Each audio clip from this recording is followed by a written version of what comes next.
दोस्तों, ये कहानी है जैगवार की, जिसके कबीले पर एक दूसरा कबीला हमला कर देता है। जैगवार अपने आप को उनसे कैसे बचाता है, चलिए देखते हैं। माया सभ्यता का एक कबीला जंगल में शिकार कर रहा है। जंगल में जगह जगह उन्होंने जाल बिछा रखे हैं। एक दिन वो एक सूअर का शिकार कर रहे हैं और सूअर उनके जाल में जैसे ही पैर रखता है, एक लकड़ी आकर सूअर में घुस जाती है और वो मर जाता है। अब कबीले के लोग सूअर को काटना शुरू करते हैं। वो आपस में सूअर के सभी ऑर्गन्स बांट लेते हैं। अपने एक साथी को वो सूअर की टेस्टीज खाने को देते हैं, क्योंकि वो अभी तक बाप नहीं बन पाया। लेकिन तभी दूसरे कबीले के कुछ आदिवासी झाड़ियों से बाहर निकलते हैं और कहते हैं कि हम इस इलाके से गुजरना चाहते हैं। वे आदिवासी घायल हैं और बताते हैं कि उनका कबीला नष्ट हो गया है और वो एक नई जगह बसने जा रहे हैं। वो उनको कुछ मछलियों के बदले वहां से गुजरने की परमिशन दे देते हैं। अब बस्ती पहुंचकर सभी लोग शिकार का जश्न मनाते हैं और सोने चले जाते हैं। जब जैगवार अपने परिवार के साथ सो रहा है तो वो कुत्ते की भौंकने की आवाज से जग जाता है।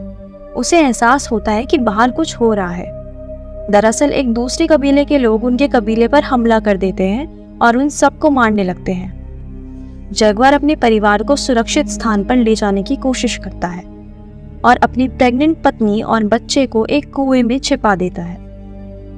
अब जैगवार अपने कबीले के साथियों की मदद करने वापस जाता है, लेकिन वो जैगवार और उसके कबीले के लोगों को बंदी बनाकर अपने साथ कहीं ले जाते हैं। रास्ते में काफी सारे पहाड़, जंगल, नदियों को पार करके वो फाइनली अपनी लोकेशन पर पहुंचते हैं। इस जगह पर बहुत सारे लोग जमीन पर मरे पड़े हुए हैं।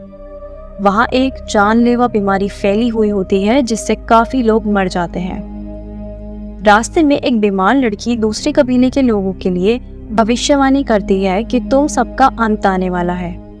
जब वो और आगे जाते हैं तो एक गांव में काफी सारे उनके जैसे लोगों को बंदी बनाकर काम करवाया जा रहा है और सबकी हालत काफी खराब है। फिर कबीले की औरतों की बोली लगाकर उनको बेच दिया जाता है और कबीले के मर्दों पर नीले रंग का पेंट करके एक दूसरी जगह लेकर जाया जाता है, जहां उनके जैसे और भी आदमियों की बलि दी जा रही होती है, जिससे वो अपने भगवान को खुश करते हैं। एक एक करके बलि दी जाती है और उनका दिल निकाल लिया जाता है। जब जैगवार की बारी आती है तो सूर्य ग्रहण हो जाता है और वो बलि देना बंद कर देते हैं। अब बचे हुए लोगों को एक दूसरी जगह लेकर जाते हैं और उनको एक एक कर भागने को कहते हैं। जब वो भागते हैं तो पीछे से उन पर तीर चलाकर उनको मारा जाता है, पर जैगवार कबीले के सरदार के बेटे को मारकर किसी तरह जान बचाकर जंगलों में भाग जाता है। कबीले का सरदार और उसके आदमी जैगवार को मारने के लिए उसका पीछा करते हैं। जैगवार को किसी तरह उस जगह वापस पहुंचना है जहां उसने अपनी प्रेग्नेंट पत्नी और बच्चे को छुपाया है। जैगवार एक पेड़ के ऊपर जाकर छिप जाता है, पर उस पेड़ पर एक ब्लैक पैंथर आ जाता है।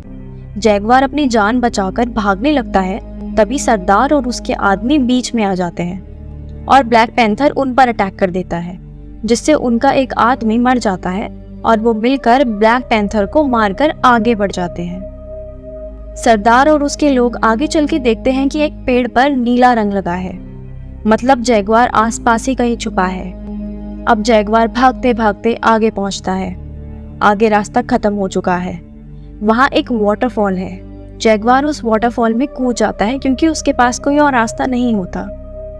सरदार और उसके लोग उसका पीछा करते करते उसके पास पहुंच जाते हैं। जैगवार दूसरी ओर से सरदार और उसके आदमियों को चैलेंज करता है कि हिम्मत है तो अब आकर दिखाओ, क्योंकि अब जैगवार अपने जंगल पहुंच चुका है। सरदार और उसके आदमी एक एक करके कूदते हैं। जैगवार अब वहां से भागता है और कीचड़ में गिर जाता है।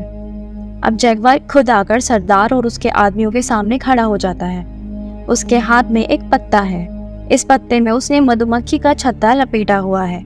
वो उस मधुमक्खी के छत्ते को सरदार और उसके आदमियों के ऊपर छोड़ देता है, जिससे वहां सब इधर उधर भागने लगते हैं और मधुमक्खी काट काट कर उनका बुरा हाल कर देती है। इतने में जैगवार जाकर एक पीले रंग के जहरीले मेंढक को पकड़ लेता है। वो उसका जहर कुछ तीलियों पर लगाता है। जैगवार को इस जंगल की पूरी जानकारी है। अब वो उन तीलियों को एक पत्ते के रोल में रखता है और सरदार और उसके आदमियों पर अटैक करता है। जिससे एक आदमी मर जाता है। तभी तेज बारिश होने लगती है, जिससे कुएं में पानी भरने लगा है। जैगवार की प्रेग्नेंट पत्नी को लेबर पेन होना स्टार्ट हो जाता है और वो अपने बच्चे को वहीं पानी में जन्म दे देती है। अब जैगवार जब भाग के दूसरी ओर जा रहा होता है तो सरदार पीछे से उस पर तीर चलाता है। तीर उसके शरीर में घुस जाता है और वो काफी जख्मी हो जाता है। लेकिन जैगवार हार नहीं मानता। वो अपने शरीर से तीर निकालता है और सरदार को चैलेंज करता है। जैसे ही सरदार उसकी तरफ आगे बढ़ता है तो वो उसी ट्रैप में फंस जाता है जिसमें उन्होंने कहानी की शुरुआत में सूअर को फंसाया था, और एक लकड़ी ऊपर से आकर सरदार पे घुस जाती है और सरदार मर जाता है। जैगवार भागकर अपनी बीवी बच्चों के पास पहुंचता है और उन्हें कुएं से बाहर निकालता है।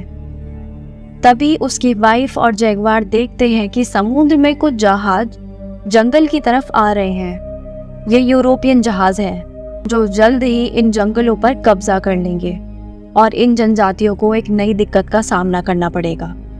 इसी के साथ मूवी खत्म हो जाती है। दोस्तों, ये थी मजेदार मूवी अपोलो क्रिप्टो। अब आप मुझे कमेंट करके बताइए कि अगर आप जैगवार की जगह होते तो सरदार को मारने के लिए क्या करते। Bye bye.